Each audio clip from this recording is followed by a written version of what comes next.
Yeah. Because I said it was going to be either Oregon or Chalet. Yeah. It's okay. Oh my god. We'll get you some help after the show. In the meantime, we've got a game to deal with. We're going to be dealing with Santos versus W7M Chalet for the second time here tonight. Flores banned out. Zero banned out. Yeah, I like that. Hello, Thatcher available. Talk to me. I need to write these down. I think it's cool, and especially when you think about the kind of attacks that you'll be looking to do on a map like Chalet. I mean, especially I'm thinking of just, you know, your average kitchen attack, for example. That's where I could really see a Zero coming into a huge use. We've seen a Zero be brought on kitchen attacks before by a number of teams because the Argus cams are so useful to actually get eyes down into dining. And typically on a kitchen attack, you have to open up office as well as dining. So you've got to watch out for both of those rooms that are directly on top of each other. I mean, you could convert that, whole idea and put it on a bar attack as well. It's an interesting one because W7M are starting on attack. So, but that said, Zero is a very specific kind of operator. So I suspect this is more about what they've seen Santos like to use rather than their own thing. So I don't think it will actually hurt W7M that much because from what I can remember, we haven't really seen them use Zero. When was the last time we saw Zero? Like, honestly, we barely see Zero be played. It's a very niche sort of pocket strat thing. It's so occasional that for it to warrant a ban is quite astounding.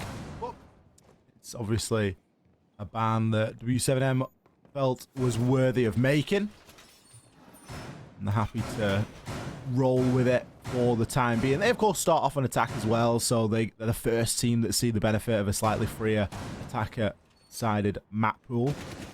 They can make use of other things. Now, they're going to be attacking upstairs to master an office. Are we going to see the same attacker-sided Chalet that we saw with Team 1? Or is this going to be a little bit more of a closely competed for game? I think the latter. I don't think that we're going to see one team really start to roll over the other here.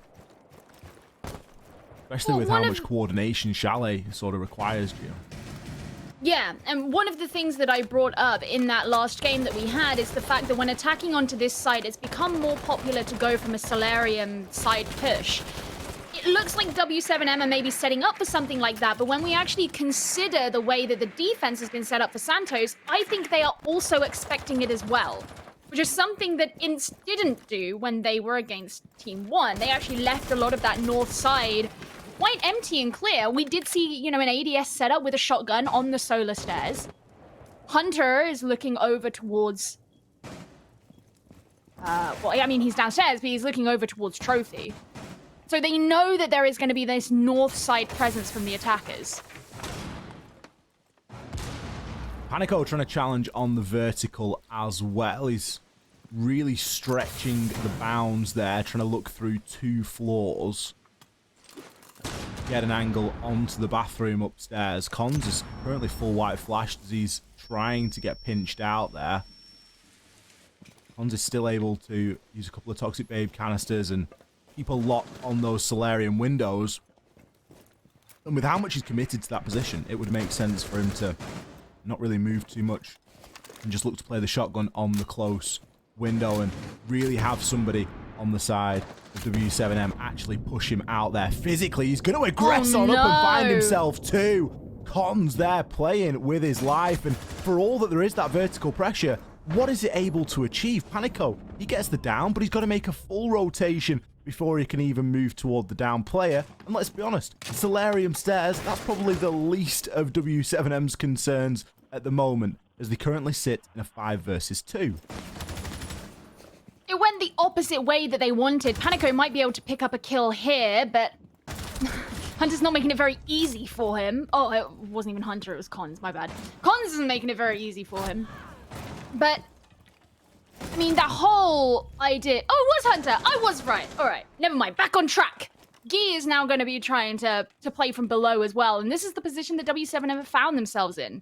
They set up this very vertical attack that didn't work the way they wanted because they wanted to stun Cons out of position and force him to play, or not play from the solar stairs. That was the opposite of what they wanted. They wanted to force him forwards out of the position where he was protected by the ADS into a position where he could be killed from the window in solar. But what happened was Cons got those 2 shotgun kills and it didn't go the way they wanted. And yes, he got DBNO'd straight after, which you discussed that while great, it doesn't actually bring that much value. So then what you're left with if you're W7M is everybody's downstairs because the way that you were trying to set up the upstairs execute failed on you. And it's very hard when you're in a position like Guy was at the end there, where you're looking up through a hatch, there's 25 seconds left, it's just you. What can you do? That's really what I like to call an on-paper strat. Where on paper, that works perfectly.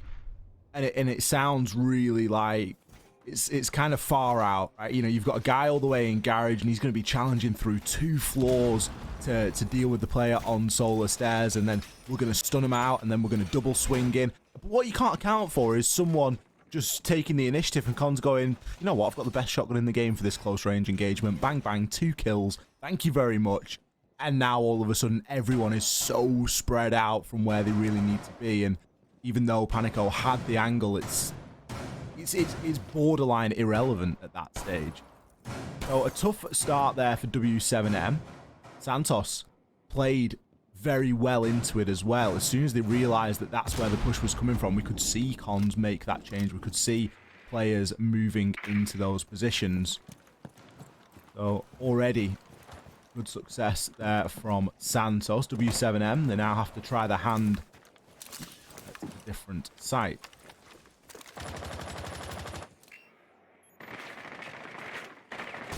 Well, down into the basement, which was a site that we commented on earlier about not being particularly popular amongst these teams. Wait, I'm pretty sure it's the basement. Yeah, it is the basement. I was second guessing myself. I had to mute myself to cough. The entire last bit of cast that I did, I was trying so hard not to cough. I had to do it, so I only just saw what site they were going to. It is indeed the basement, but they're going for this roam upstairs, watching out for anyone who may be looking to aggress on those windows. And with the pings coming out, you can tell that Santos know there are some there, but that's not going to stop Panico from getting the opening kill there onto Destiny. Destiny on the Vigil getting caught out on the roam. It isn't really going to make any headlines. Vigil is going to be trying to challenge there on the roam. I guess when 2 kills go down and neither have been traded. Say again, Rise is in the right position. But as the mute, what is he really going to be able to do? He too gets picked off by W7M. And Santos, they've kind of given themselves up here quite lightly. Now we're seeing Cons aggress up these west main stairs as he tries to pre-fire in toward the player at the top. So he too is going to find himself downed.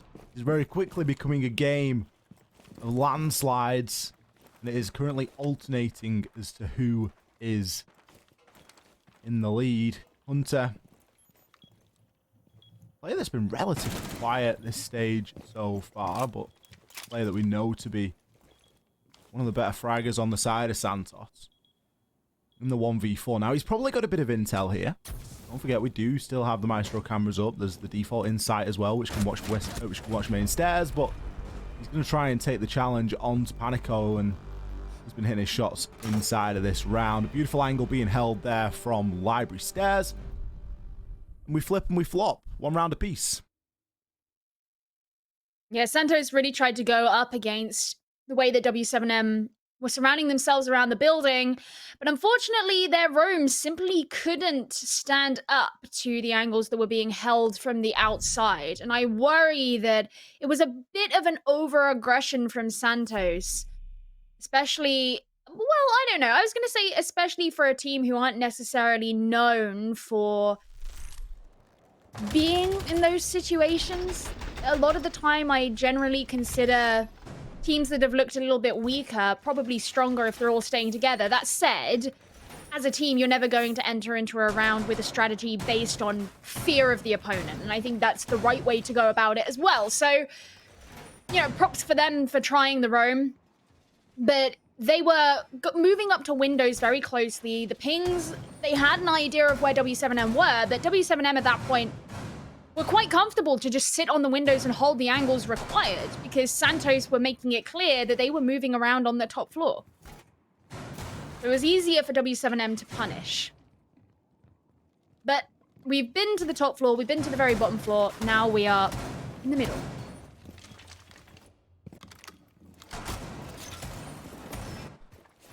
Well, one round apiece suggests that this is going to be a much closer game than we anticipated, especially with the way that they have been, I mean, not that we anticipated it to be a close game, but especially with the way that the rounds have been going so far and that they've swung very heavily on one side or another, and it usually relies on that initial engagement.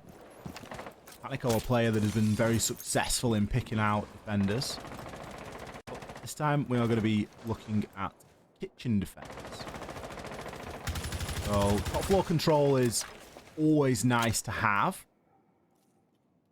With a Thatcher available, it puts a little bit less emphasis on that top floor clear. Typically, you're going to try and get the top floor to remove any electrification or any denial on the wall between the main lobby and into kitchen.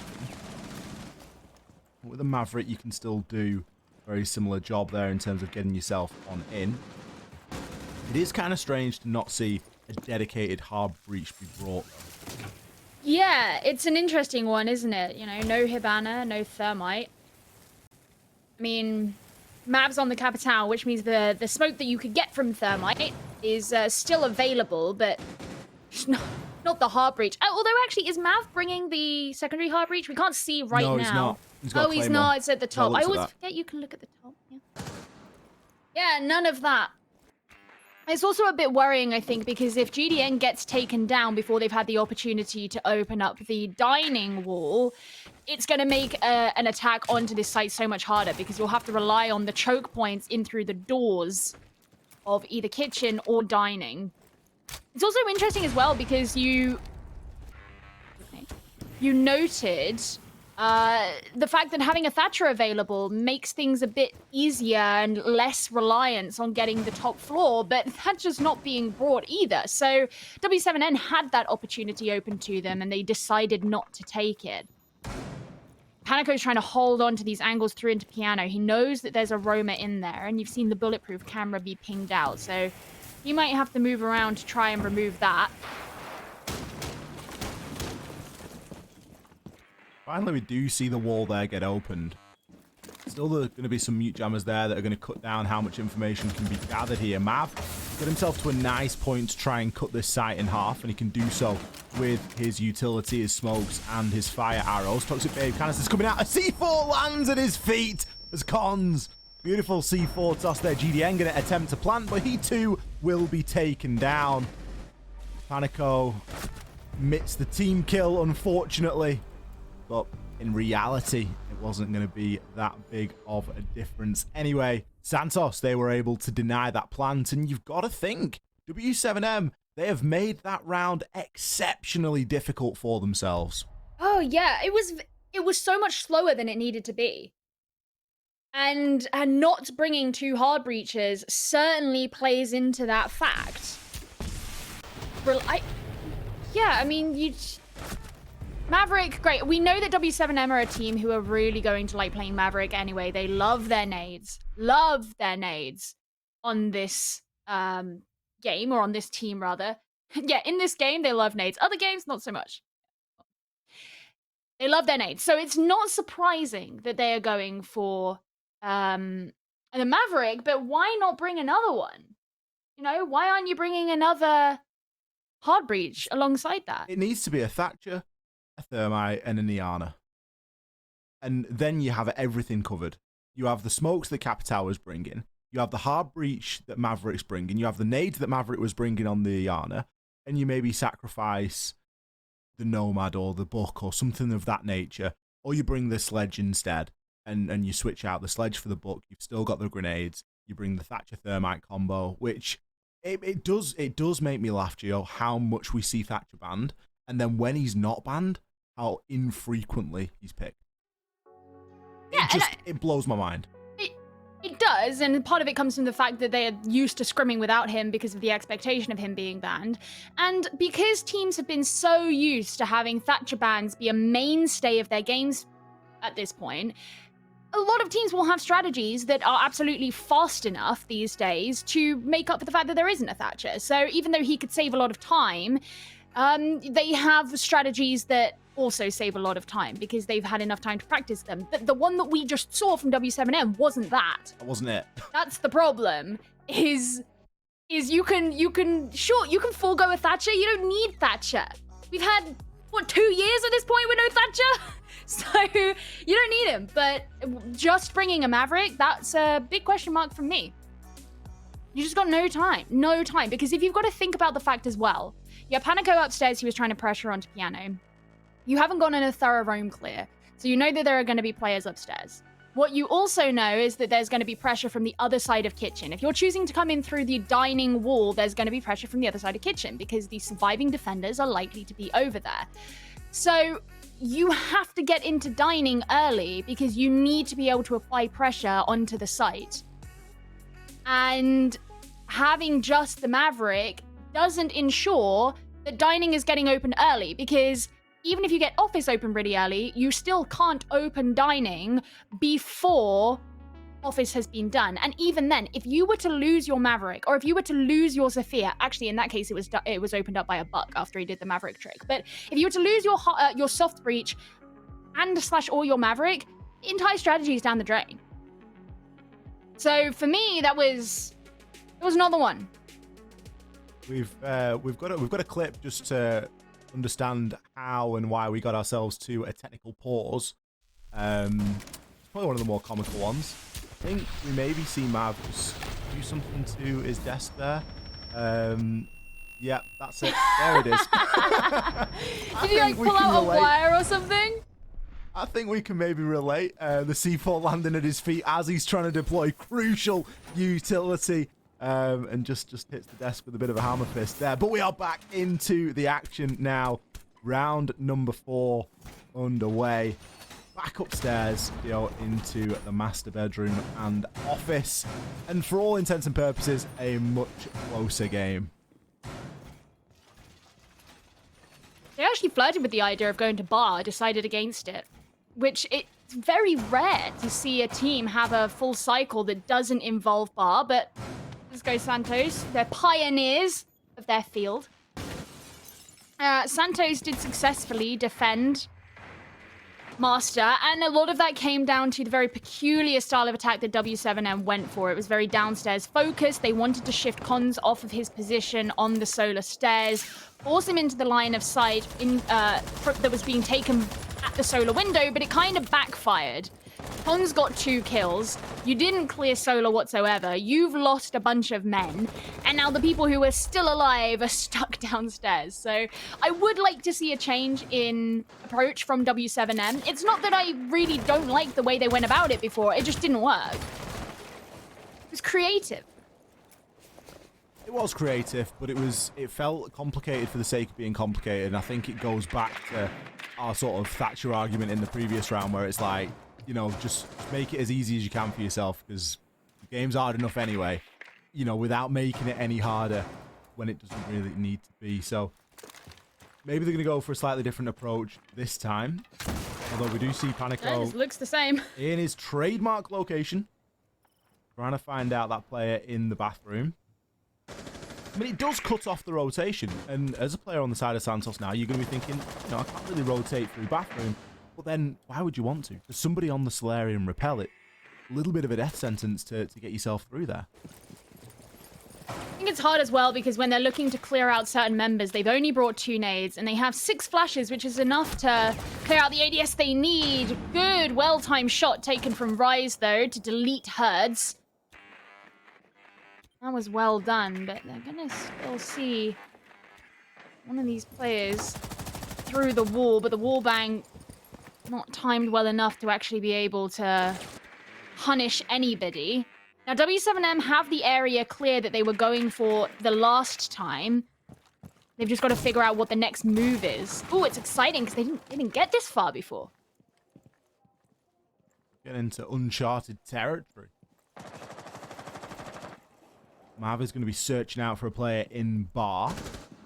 Has the back storage to move through, but isn't going to be inside of the ADS. I hate it. I hate it when you hear them make so much noise and you know they're going to be heard. That's it. You can see the engagement happening. And you're like, oh, he's just sprinting through it. Yeah. STK just hitting the crouch walk, maybe hitting the slow walk as well. Oh, dear. W7M.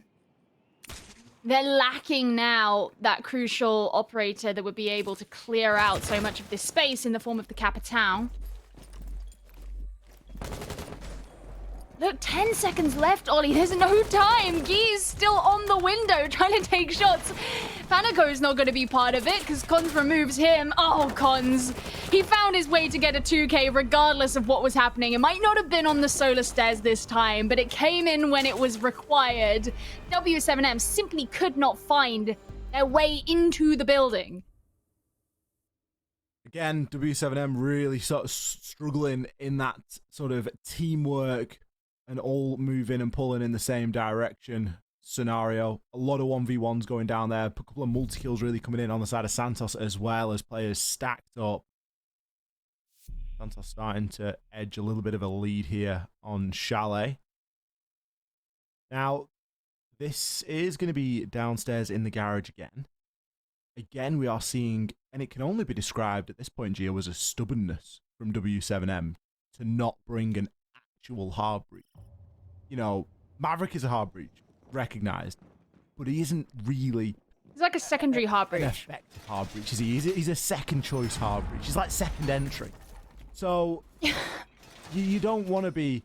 You know, this is kind of like when you want some food and you're out and about and it's like, you've got food at home. Like, Maverick at home is like the hard breach, whereas like Thermite's the one in the shop that like looks all shiny. It's like when you talk about who plays hard support, quite often when Maverick's being played, it's not your hard support who's playing Maverick. No, it's Fleck.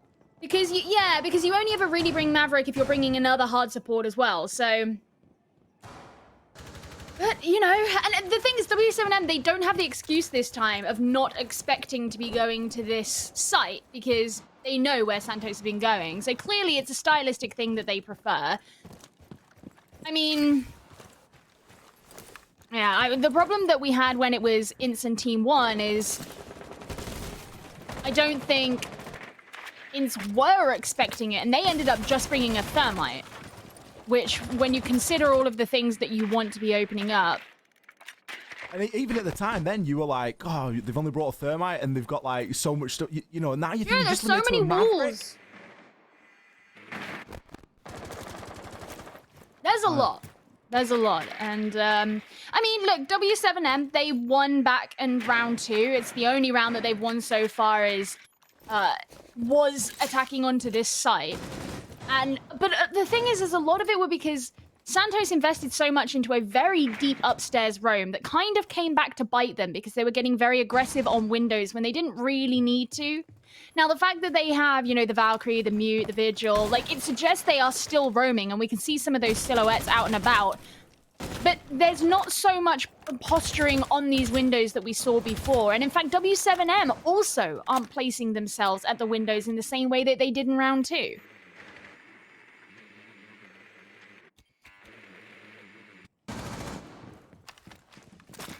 Destiny's managed to survive a good deal of time in this round. As you say, he's not been picked off as Santos seemed to be playing this one a little bit closer to their chest. Destiny is going to drop off in from the library downstairs, though, as Herds is in hot pursuit. There's going to be a player in small, though, STK.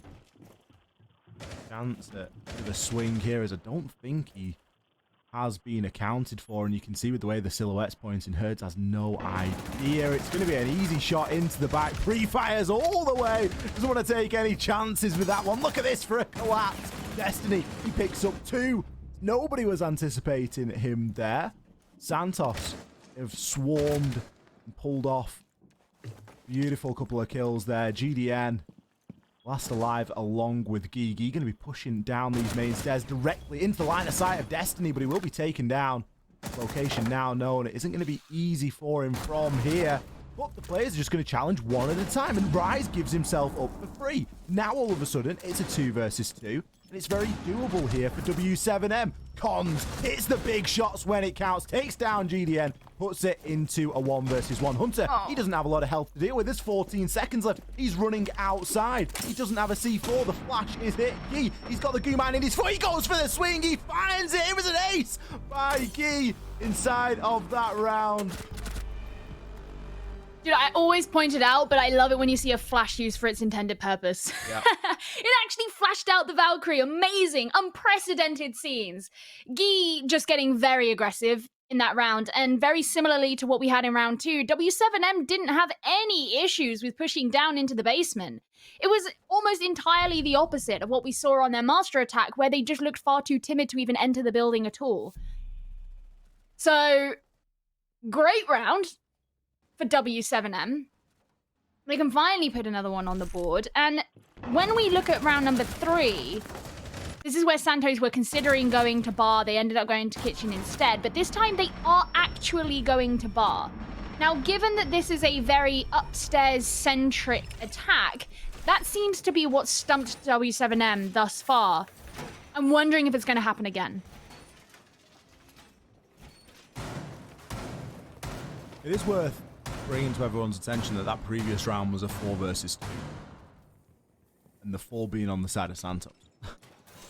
So, a very impressive round for W7M to come away with. A lot of questions to be asked on the side of Santos as to how it got that bad and why there were so many singular challenges.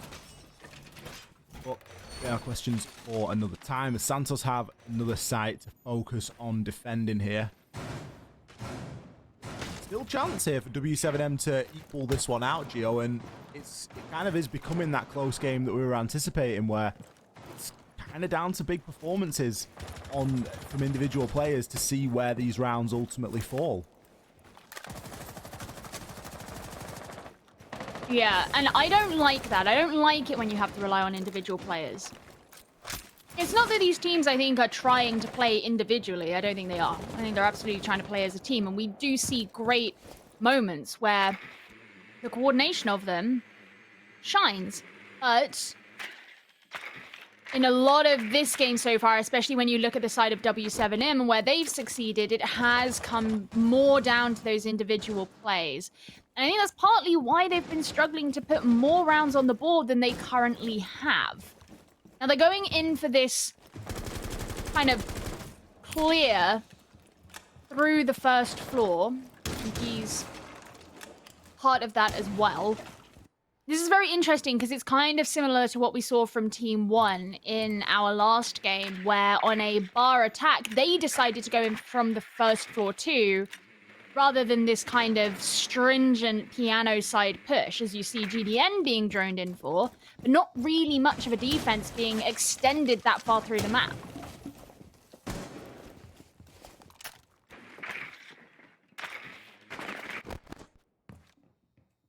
Drone work going to be taking place now as Solarium is being contended for, and Herds has already got himself into Master, so you would hope that that's all clear too.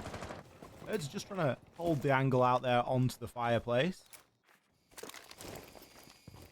Still quite a slow approach here from W7M. They've got weird and wonderful lines of sight and rotation holes open, but going to try and stun out the player and be able to remove that deployable shield at the top of Library Stairs, the real linchpin of this entire site, a very powerful area that defenders will look to try and keep hold of for a long time. Not somewhere that we've seen a lot of attacking teams tonight actually try and deal with. Like Team 1 when they played this map, and they were more than happy to sort of really go anywhere near this side of a push because it can be so well defended from Library. Especially now because W7M don't have any presence in Library. They're really having to take these firefights. Hertz, fortunately for him, is going to win it though. Wins the gunfight against Destiny. Now GDN can look to push on through. There are only 20 seconds left remaining, so not a lot of time here really to try and drop and start thinking about the plan, especially with how low a couple of the players are. GDN gets himself down map. Gonna look to try and nade out the player inside a back bar. The nade does land, but it isn't successful. Panico is able to finish off Rise. Still, Hunter from back storage can play a huge part in this entire round. Oh no! The part is going to be played by the Pogmat. Manages to pick himself up a kill with the Frostmat. STK grabbing another as well. Running out of time there for W7M Santos. 4-2 split. Oh, that's so unfortunate if you're W7M.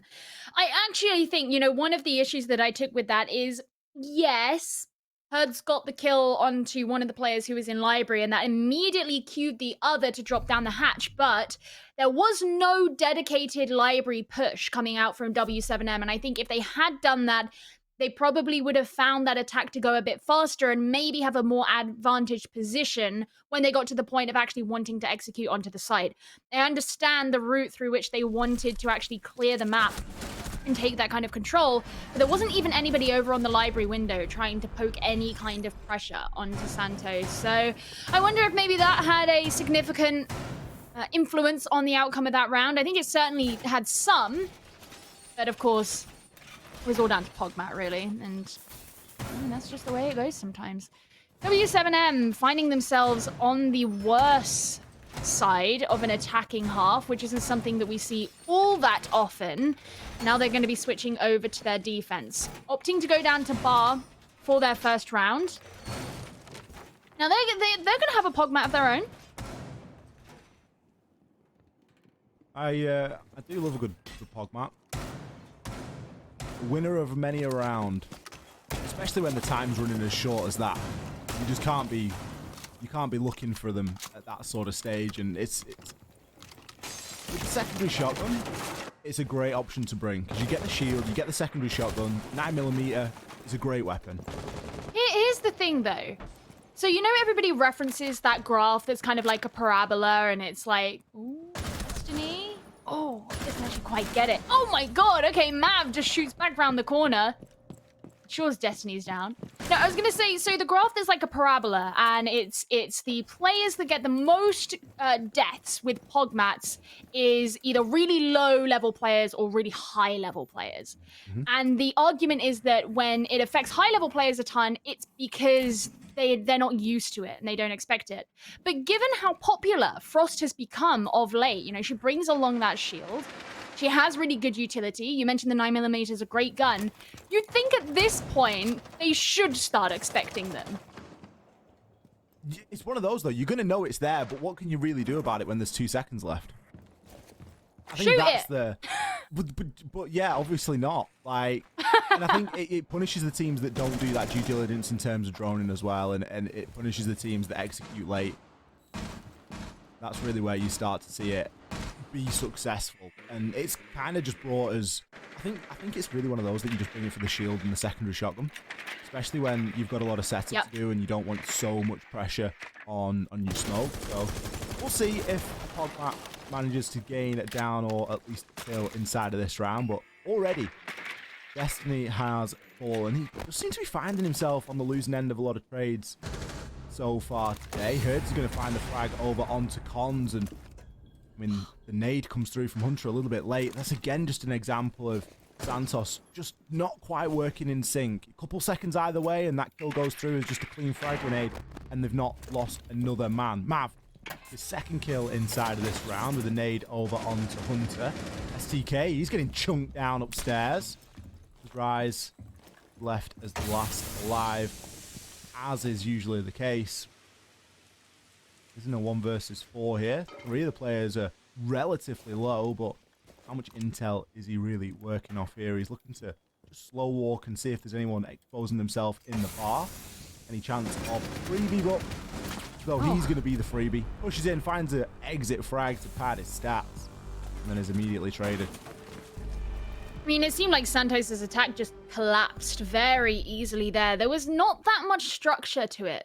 Or at least what ended up happening, there wasn't much structure to. The fact that Rise was just...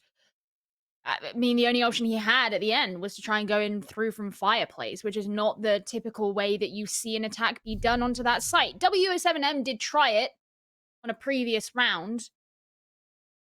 But, you know, we are so used to seeing very well-coordinated and clinically executed attacks onto that site. That is the typical primary site. And, you know, when you're looking at a primary site, that's where you often expect the most practice in the way that you execute them. And there is a general understood idea of the kind of correct way, in inverted commas, to do it. Santos just didn't seem to touch on any of that. They're going to have to attack here onto the upstairs on this next round. This is obviously the, or one of the sites that W7M really struggled to attack onto when they were on the attack, because they just couldn't push into the building whatsoever. We'll see if Santos can do any better. I mean, I wouldn't be surprised if they're not going to go in for a solar attack, purely when you look at the fact that they're bringing a thermite along. If you're thinking of a wall that is going to be opened, you're going to be thinking of the office wall, which is on the other side of the site. So maybe they'll put some pressure on from the north side, but I wouldn't be too surprised if the main bulk of this attack is not from there. Yeah, typically you would use an Ace or a Hibana if you were going to push from the Solarium side. So, we'll see. Cons is currently over this side of the map, though, so it might be a case that they've brought the thermite to do the job and they're just looking to make use of the smokes, but... Maybe he's just brave. Maybe. Maybe this is the new, like, let's not take attic strat that we saw in Oregon for so long. I mean, I always do like to see a change up in the typical way of attacking onto any one site. It's nice to see that alter over time. Now, there is the soft wall that's looking straight out onto the solar window, so the lines of sight can be held, and a lot of time you might see a smoke playing behind there. I don't entirely know where GDN is right now, but that is a nice little smoke spot. Play in the, was it like the closet? Yeah. Pressure is still not there yet on the big window. Destiny's going to set up for the repel and get the Claymore out just as a little bit of security here. Santos are very tentatively looking to move here. TK is trying to drone out the player and maybe get somebody into a position to pre-fire on through it. Potentially, oh, no, it couldn't have been Herds there. Did see him throw something, so Herds is anyway going to find himself down. This Toxic Babe gas is going to be run through. Hunter aggresses on in. He's looking to now convert onto Herds. The nade comes out, and it is going to be successful. Gives the advantage for the time. Pre-fires over onto Gee.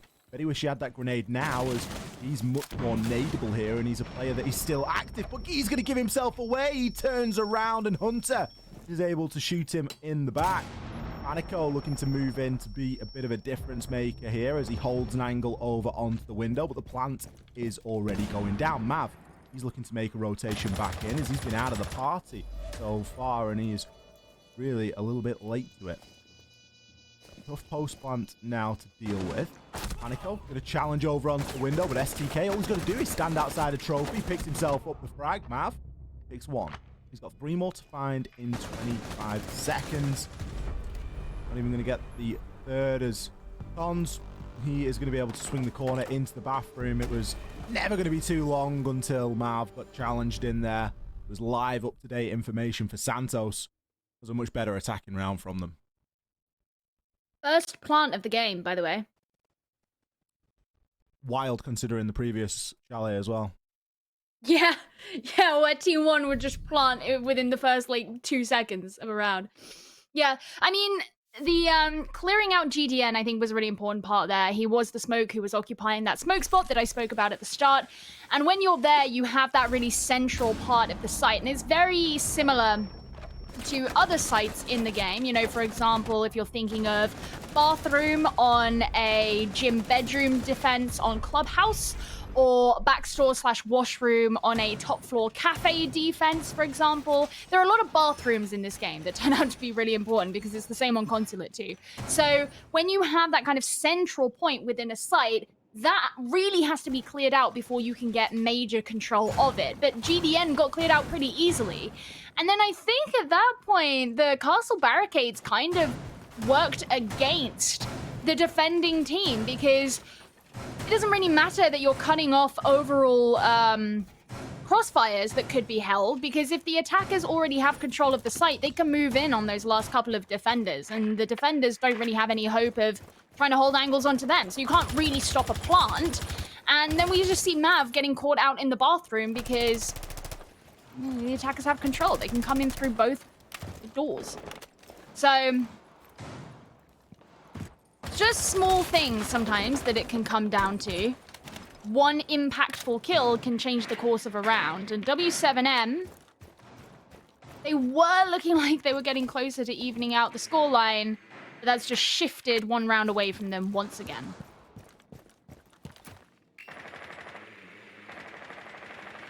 Santos in that dangerous spot now as well, where they find themselves very close to the match point. Let's see how they approach this. That previous attacking round was very well executed by them. There was a lot of drone work going on, and before anyone was really in any danger and looking to push on through, and we saw that patience start to rear its head again as well. And let's be honest, they've made things really easy for themselves.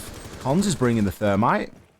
Think back to when we saw W7M attacking this site, and there was a Maverick at play that was really starting to slow everything down. Whereas Cons here, he's been able to get top wall open into master bedroom. Sure, there's going to be a mute jammer on the wall into the kitchen, but that's going to be dealt with pretty swiftly with that vertical control. Maybe even a nade coming through from STK there, as we see it just going through the top of the reinforcement, and bang, the wall's open. Look how fast that was. Insane. And that is so much control that can be taken from Santos really early as well. They can hold these direct lines through the top floor, through into the site itself. It puts a lot of pressure on the defenders. Rise is downstairs just seeking out any of the roamers there may be, and Panico is going to be the victim to that. Hunter taken down in return. Hurts, wow, down to 1 HP before finally STK gets the kill, holding on to the big window. 4 versus 3. 3 versus 3. These roamers still up here. Guy has not returned down to the site just yet. He knows that there is still that player on the big window. This is where you got to be worried about a plank going down, because there's 25 seconds or so left. This is where the toxic babe canisters are going to start to be used. Mav is in position to effect onto the side, but we do still have upstairs. The plant now starting to go down. Mav looking to push in through the smoke. Is he going to be able to find the engagement? He's essentially going to run right into Rise. The plant hasn't gone down. 7 seconds left. Cons, he's got to take this as a gunfight, but the super shorty from close range. Mav is going to be able to get the job done there. STK was just a little bit too far out of the action. A round that really came down to the wire there, going in W7M's favor. That is so frustrating, because Cons could have started planting and just set up an overwatch from it, because at that point, if you're W7M, you would have had to aggress onto him. But he didn't do that. He went back through the rotate to try and get the kill onto Mav himself. He got gunned down. And you lose the diffuser. You got like 5 seconds left. At least if you would have started planting, you probably would have had a better chance of getting the diffuser down and forcing it into a post plant, because you would have had the protection from your teammate. That is monumentally frustrating if you are Santos, because that round was absolutely in your hands.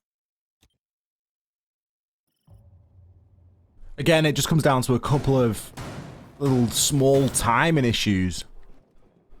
And Destiny getting himself caught out again. Player that we've kind of highlighted a little bit. And it's not that he's dying more than the rest of his team, you know. He's died the same amount of times as Hunter and Rise. There's no real criticism onto him. It just seems like the engagements that he's losing are really crucial ones. And it's not a fault of his own. He's just he finds himself in that really important position. It goes one or two ways. In that round in particular, he got himself caught short. But a change of sight is in order here for W7M again, as they were successful previously. They're going to go downstairs to kitchen, to bar and gaming. They've just been inside a kitchen. Now, this was where we've seen Santos go for that very orthodox, clear in through Solarium, in through Master Bedroom and Office, and look to try and aggress on that way. But with the lack, maybe, of any pressure coming in from the library balcony, and if that's something that they could add in, I think it'd just give them that little extra dimension. And these are the engagements that I'm on about with Destiny. He goes in as like that sole entry.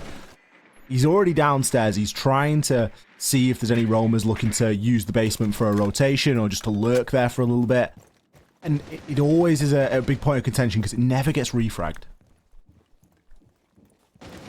Yeah, Santos' attack onto Bar back in round 7 was a bit of a mess. So I would like to see it look less so in this round. And especially if Destiny can actually get value out of the opening engagement, assuming that he gets involved in the opening engagement, that would be nice.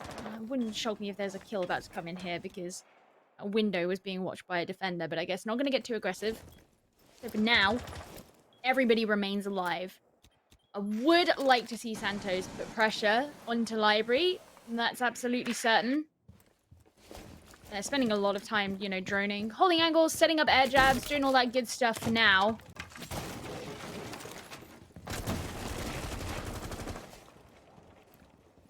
A bit more aggressive here from Destiny, considering how we've seen him play previously. He's actually got himself into the main body of the push now. Taking a little bit of damage there, but on the Zephyr he can do quite a lot to deal with the laser gates and any shields that there are going to be. He manages to burn the ADS there that's going to be protecting the shield that's being played on the fireplace. Aniko has moved on up now, and what about that for some siege timing? Straight into STK's nade. It seemed as though as soon as he stopped running, the nade turned red, and it was all just a little bit too late. Mav will find one back as a trade, along with Guy. Mav providing a bit of impact from those main stairs, going down in toward Library. Herd still prone inside of the Library, finds himself too. Almost unforgivable here from Santos. They've surrendered the diffuser, and you just know that Herds is going to be prone. Watching it. Now looking to try and take another engagement before eventually being shut down. Now, Rise can pick the diffuser up here, but he's only got 25 seconds left. He's still in a 1 versus 2, and there is still a player laid prone inside of the Library. No pressure on those Library windows from Santos essentially has cost them that round. That's just... yeah, it's annoying. It's frustrating because this is the first time that actually the rounds have been evened out. A 5 versus 5 or 5 to 5 at this point. It will be a 5 versus 5 at the start of the round. We'll see how long that lasts for. But 5 to 5 at this point, and for the most part, I mean, Santos... there have been a lot of rounds where Santos have looked better than W7M, but not putting pressure onto Library is a huge oversight, in my opinion. I don't know. I guess we'll see, because Santos also, to all intents and purposes, deserved round 9. And it was just a judgment lapse at the very end of the round, gave it to W7M. Now, of course, because W7M won that round, the argument should be that they deserved it, right? Like any team who wins a round, they earned it. They deserved it. But it was very close for Santos. And it could very easily have gone their way, because for the rest of the round, they'd actually set up their attack pretty well. They were using their time pretty well, which even when we compare to Santos at the beginning of this stage, where our biggest criticism was the slowness of their attacks, that's huge. That's a great improvement. And it's like, you see the W7M have caught up, and it's like, I kind of feel like it shouldn't have happened. It does feel like a messy game, and a game that Santos could have closed out a couple of rounds ago, but W7M are just hanging in there by the skin of their teeth. But this is the kind of team that we know them to be, right? It's not always pretty, but they've got the job done previously. They got the job done against MIBR, and you know, that really wasn't a pretty game. But a win is a win, and that's how it is remembered. Santos a chance to take this one to a match point, but you do start to wonder if anybody is going to get out of this with a full 3 points, or if we're going to be taken into an overtime, which is appearing a bit more likely at this point. All depends on how the next 2 minutes go as to which team is going to be given that advantage first and to be given the chance at taking it at a full 3 points. Santos, they've had some reasonable rounds so far and, well, they've gone off to a really good start here. Rise has managed to find a kill over onto Mav. Again, it's this opening engagement that rarely gets traded, and whoever gets it gives themselves a massive swing.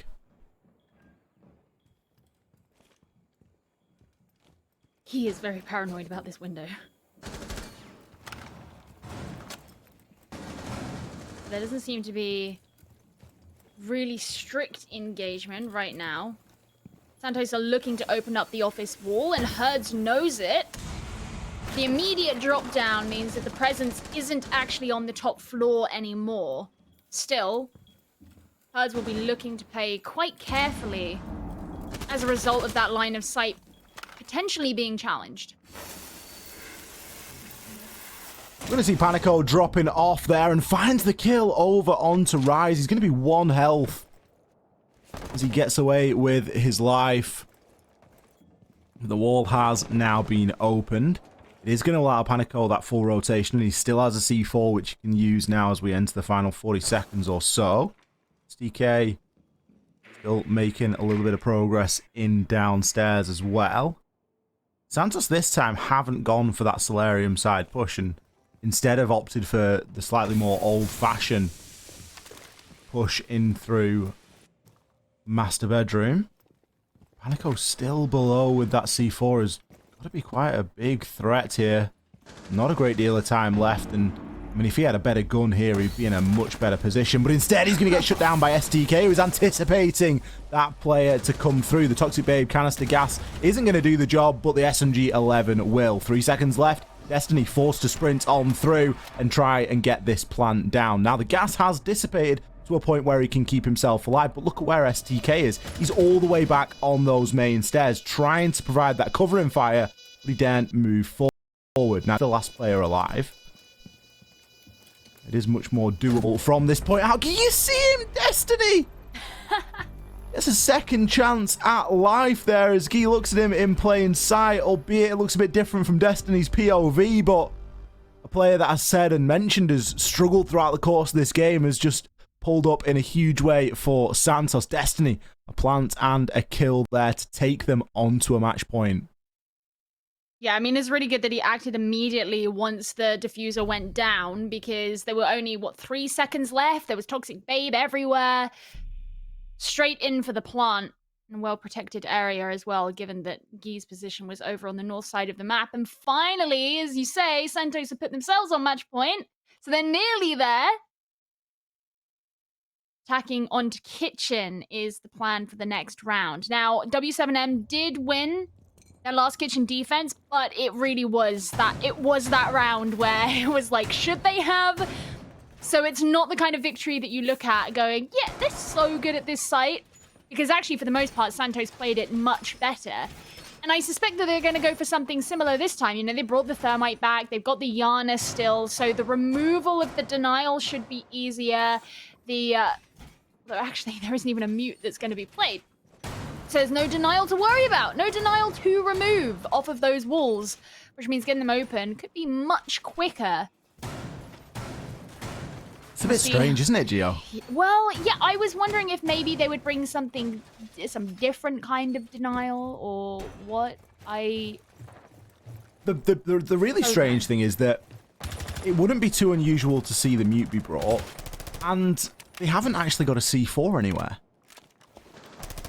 Now, a defender lineup that doesn't bring a C4 is a little bit of an oddity at this stage in the game. You know, we sometimes meme and make jokes about teams that will bring like 4 C4s. So they've really not sort of paid much respect to that denial. Sure, we got the Toxic Babe canisters, but really no mute.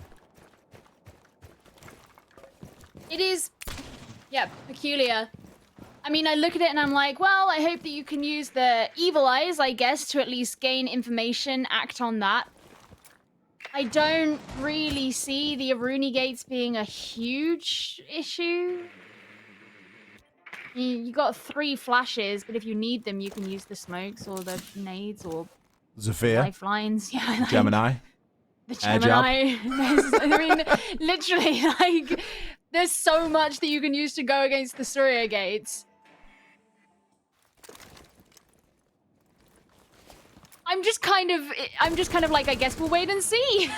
Well, it really is one of those games, isn't it? Because it hasn't followed a particular pattern. It's been a very scrappy game from both sides, and there's not really been a great deal of adaptation. It's been a lot of the same stuff coming out from either side, and it really has come down to, one, how that opening engagement has gone, and two, how many, big individual standouts we can see. And we've seen, one in nearly every single round floating on either side so far. So Santos appearing to be taking this round a little bit slower and a little bit more considered, as this is the last chance to come away with a full 3 points here. But it's curious to not see them invest a little bit more quickly into that top floor, because that vertical pressure is so crucial.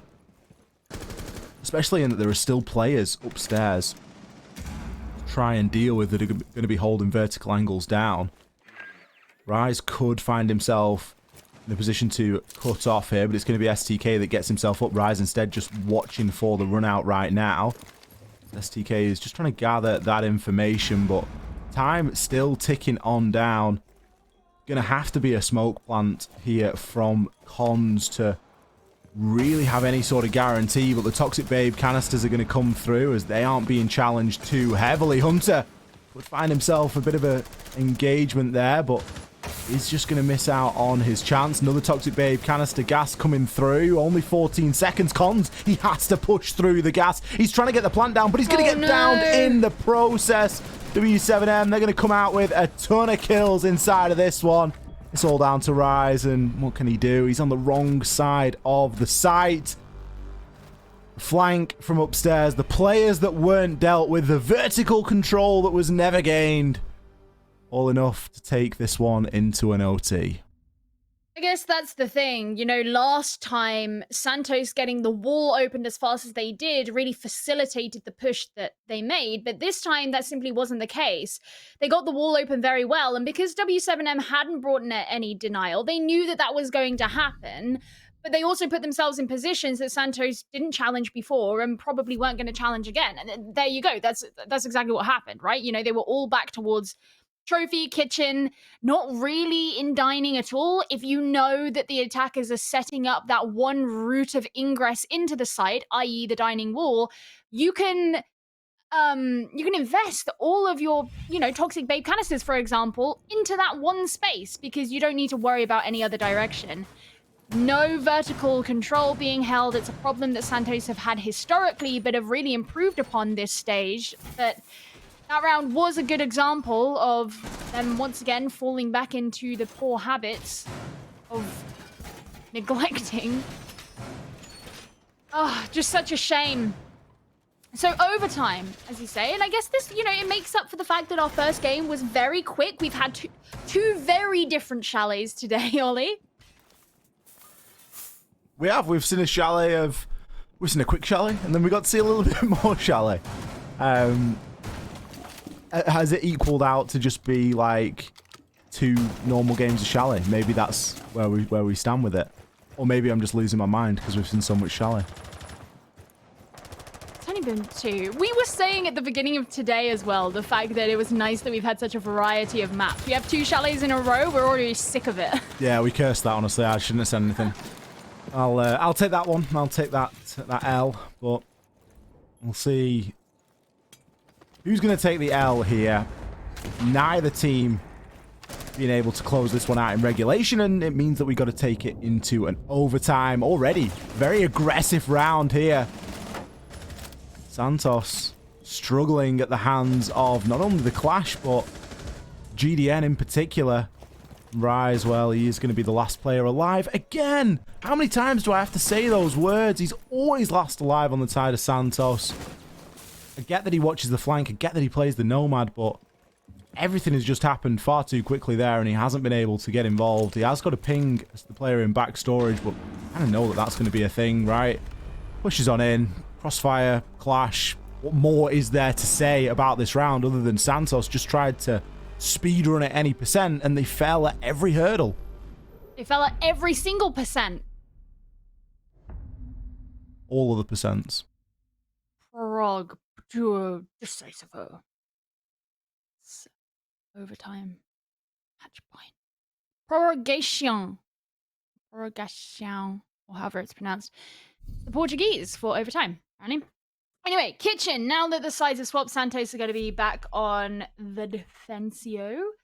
They started this game out on defense and did pretty well on it. It was a 4-2 split at the half. So the fact that this has been a defender-sided map, you would assume that it's going to be max OT, likely, that we'll go to. We didn't see them use mirror, actually, earlier on. They're going to have a lot of sight setup available to them here because they've got 3 shotguns. But actually, we have no proof right now that Destiny is not bringing a shotgun. That's true. Destiny could be rocking the shotgun. Aruni could be bringing the DMR. True. Well, she's got her punchy hand. Yeah. So there's that. So Destiny, if you're not bringing a shotgun, you're letting the squad down. I'm just waiting with bated breath. I'm just staring at the bottom left of the screen just to see that pistol change into the DMR. But whilst that is happening and whilst STK is benefiting from that slightly increased run speed that you get with the pistol out, we shall see. Oh, he's gone for the P10 Roni. So boring, man. I was hoping for the DMR, but alas. What? Look at that. Carbine? Who plays Carbine on Jaeger these days? Yeah. See, it's a scam. Santos actually want to win. It's that's demonstrated there in the guns that they're bringing into this round. We will see how this game is going to unfold now, whether we're going to be going to max OT or not.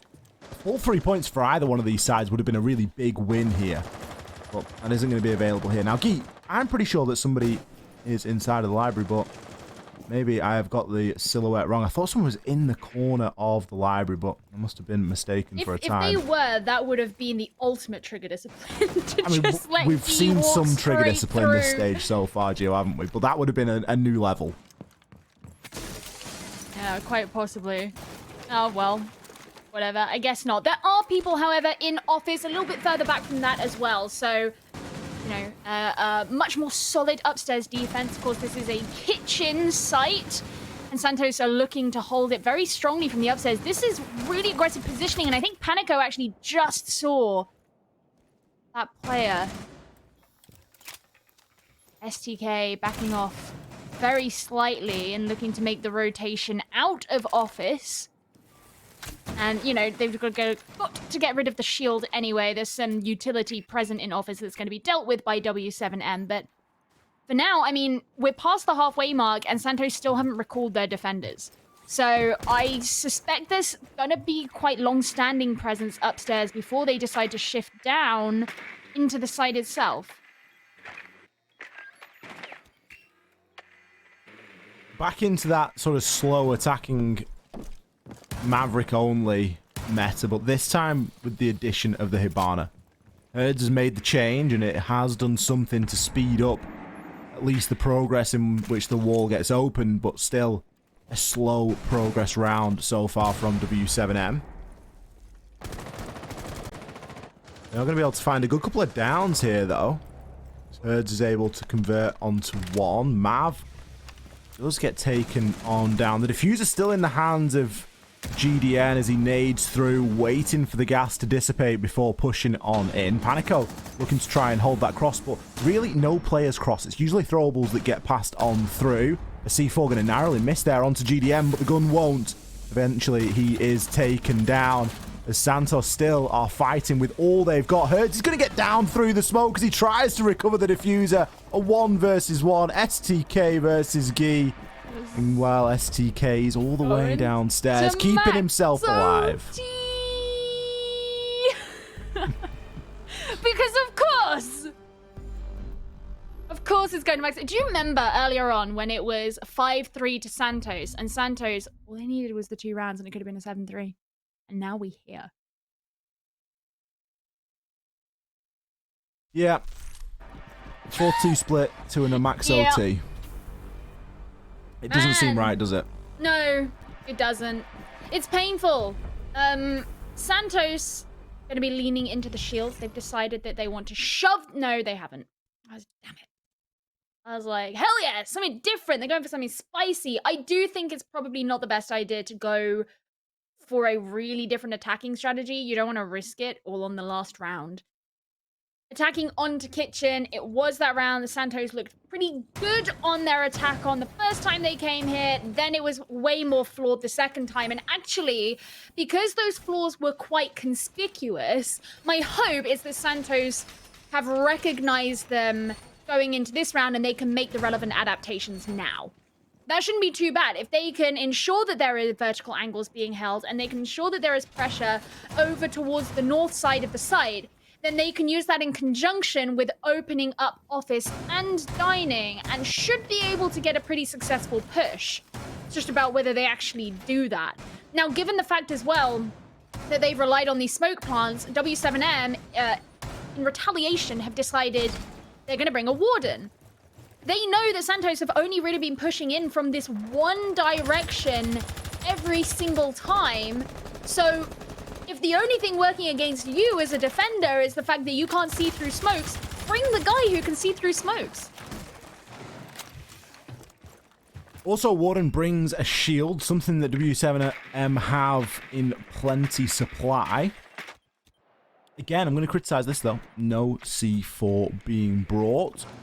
Especially when so many of these rounds come down to the last few seconds. A C4 could be a pretty big momentum swinger. But we will have to see how W7M deal with that when they get there. Still, we haven't seen GDM place his shield, so be a bit of a late setup on that. Maybe wait for one to be destroyed and then see if you can be in a safe enough position to redeploy said shield. DK, is he going to go for a nade through the drone hole? Maybe an ADS there, but there also may not.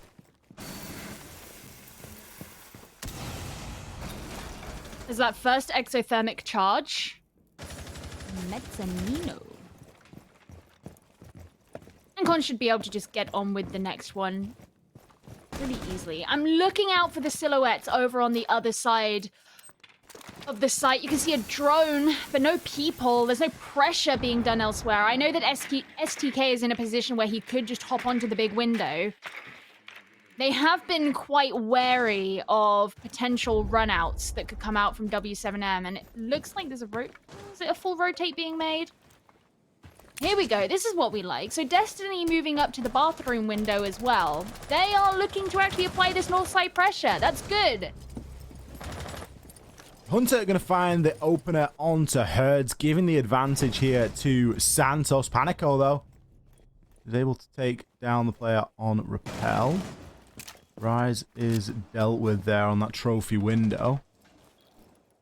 Time certainly going to be running short as well, as Panico just opens himself up another line of sight here. But Hunter has seen some good success on this top floor. He can now look to try and open up the angles and maybe do something about GDN. He's been the big player inside of all of these kitchen rounds. That pressure that he's able to provide with the Toxic Babe canisters is always a little bit too much. Panico now in a position with Warden and the glasses to start denying any push that comes through, and it honestly doesn't look like it's coming.